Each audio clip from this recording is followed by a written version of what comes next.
Chapter 14. Now Joab the son of Zeruiah perceived that the king's heart was toward Absalom. And Joab sent to Tekoa, and fetched thence a wise woman, and said unto her, I pray thee, feign thyself to be a mourner, and put on now mourning apparel, and anoint not thyself with oil, but be as a woman that had a long time mourned for the dead, and come to the king, and speak on this manner unto him. So Joab put the words in her mouth. And when the woman of Tekoa spake to the king, she fell on her face to the ground, and did obeisance, and said, Help, O king. And the king said unto her, What aileth thee? And she answered, I am indeed a widow woman, and mine husband is dead.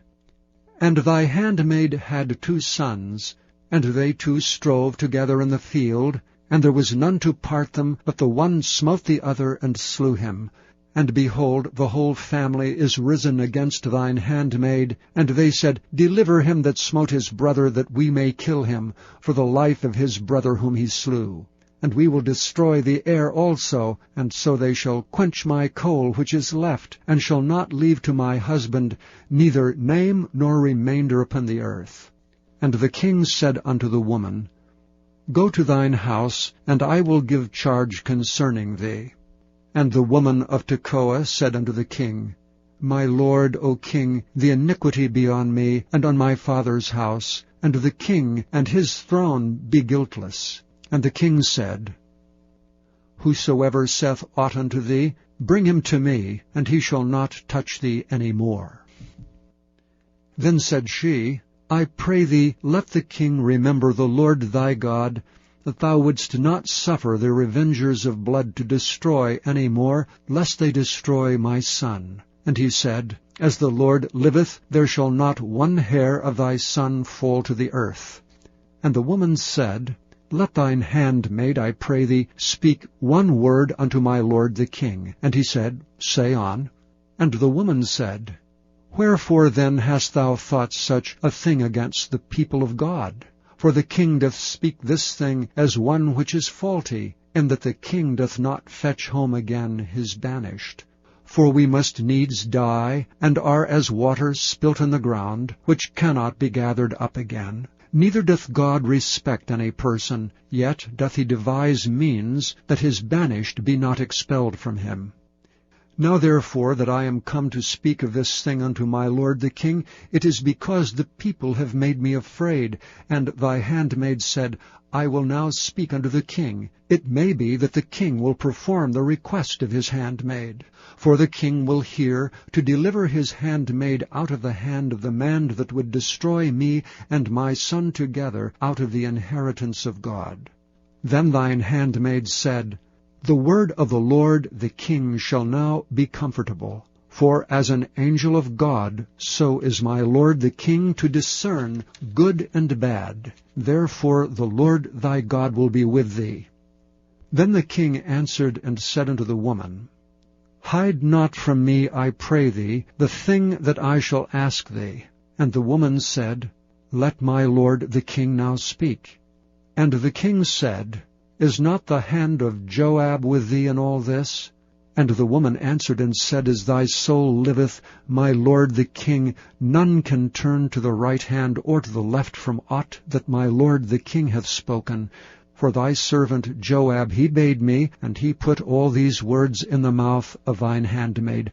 To fetch about this form of speech hath thy servant Joab done this thing. And my lord is wise, according to the wisdom of an angel of God, to know all things that are in the earth.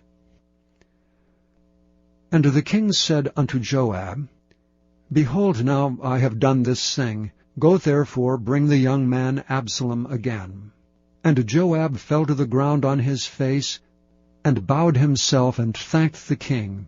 And Joab said, Today thy servant knoweth that I have found grace in thy sight, my lord, O king, in that the king hath fulfilled the request of his servant. So Joab arose and went to Geshur, and brought Absalom to Jerusalem. And the king said, Let him turn to his own house, and let him not see my face. So Absalom returned to his own house, and saw not the king's face.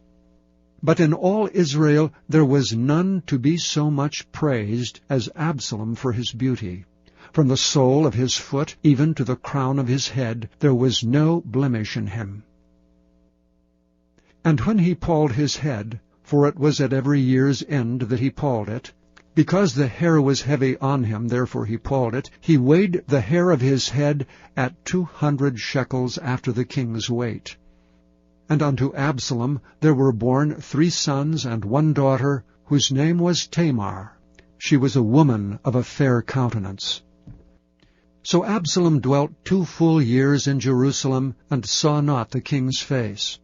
Therefore Absalom sent for Joab, to have sent him to the king, but he would not come to him. And when he sent him the 2nd time, he would not come. Therefore he said unto his servants, See, Joab's field is near mine, and he hath barley there. Go and set it on fire. And Absalom's servants set the field on fire.